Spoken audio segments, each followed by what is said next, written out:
It's been a few years since I was up here on the stage at E3 showing you the first true motion controller, the PlayStation 2 iToy. As an engineer, I'm very excited about the technology we're going to show off today.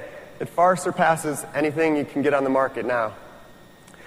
We've been hard at work on this interface technology for a few years, and our goal is to add to the PS3's interactive capabilities. We want to enable a completely new set of experiences for PlayStation 3. So, what I have in my hand here is a prototype of a new controller. Its final look will change, so I want to stress this is an engineering prototype.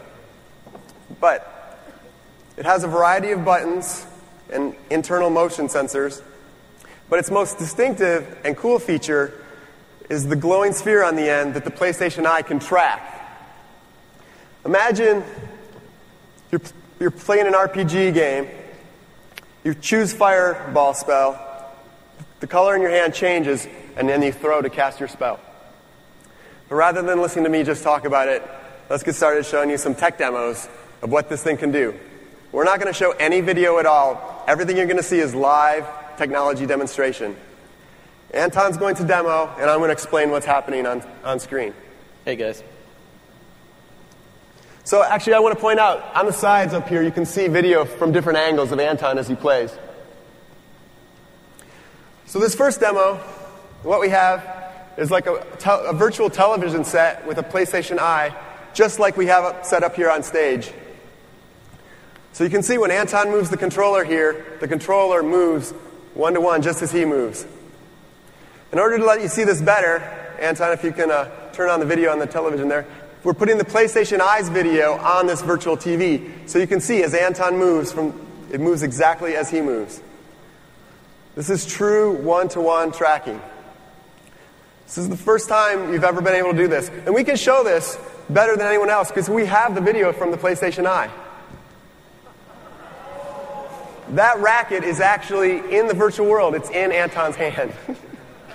It's still hard. So, of course... No way. So sports are kind of a no-brainer, but you could hold anything in your hand. I do want to point out, notice how fast it's tracking his motions. All right, let's try this.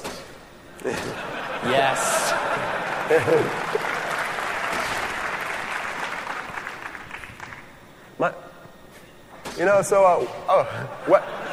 Weapons are always good. Especially large ones. So my son loves this demo, actually. You can imagine if he could be Ratchet and he could hold Ratchet's weapons in his hand while he plays. He would die for that.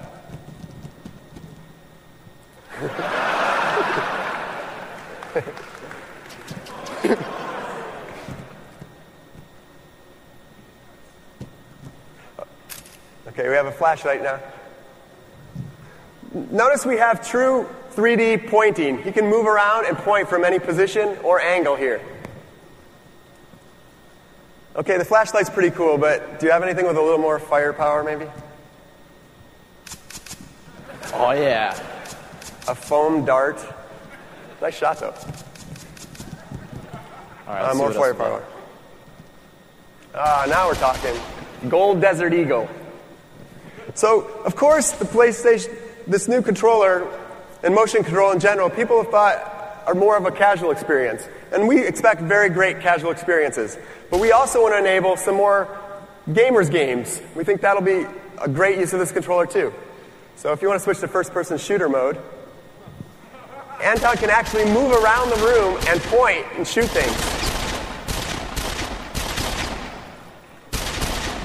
My hands weren't so jittery I could actually hit something. We learned from iToy that buttons are needed for some experiences.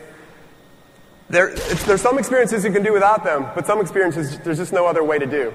There's really no other way to do this without a trigger. It just wouldn't feel right. Okay, so let's see anything else? I think we got one more thing. This is always difficult.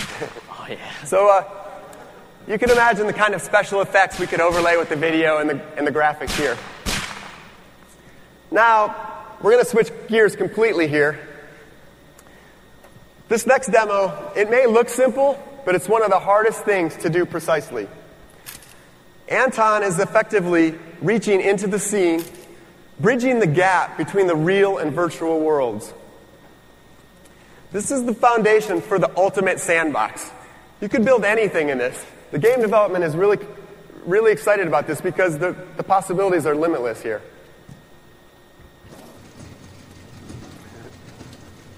Another thing that's really difficult to do in a virtual world is drawing. And in particular, writing requires extreme precision. The tip of that pencil Anton's using is being tracked at sub-millimeter accuracy.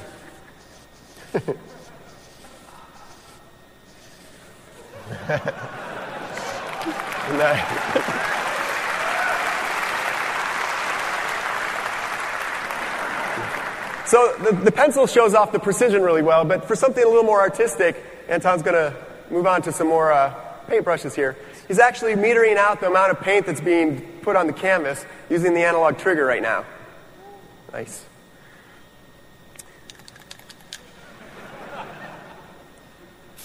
For something like a spray paint can, the angle actually matters of what he's doing here. Ooh, dripping right down the wall there. Nice. Yeah. Of course, if you just want to mess around. You can do that too. So drawing is a kind of fundamental capability, but it doesn't have to be used literally. Let's see what else we got. You could use it instead, say, to lay out a path of objects. I'll help it out. We could always try again. Better. Other things that use drawing are selection. Selection is one of the keys to something like a real-time strategy game. Finally, we have an interface on a console that lets us do real-time strategy. Here you can see Anton's lassoing troops, and then he draws a path for them to follow.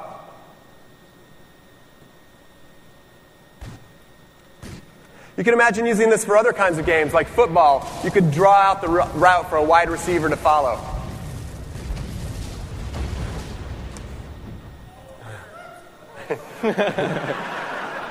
Blurring the lines between RTS and first-person shooter here. We already showed first-person shooter once, Anton.